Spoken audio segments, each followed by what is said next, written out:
అయితే అది ఆయన గొప్పతనం కాదు కానీ దేవుడే అనుగ్రహించినాడు సొలొమోను భక్తుడికి కూడా. అయితే దేవుడు సర్వమానవాళికి జ్ఞాన విమోచనలు కలుగజేసే దేవుడు.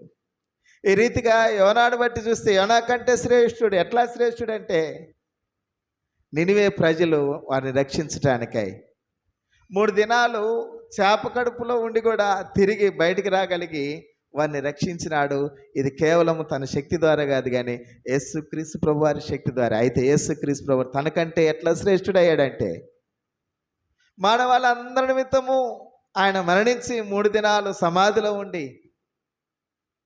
సమాధిని గెలిచి విజయుడై మృత్యుంజయుడై పునరుద్ధానుడై మరణమును దూరం చేసిన గొప్ప దేవుడు.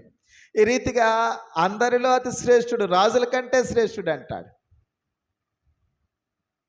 ఈ భూలోకంలో రాజుల పరిపాలన చూస్తే వారికి నచ్చి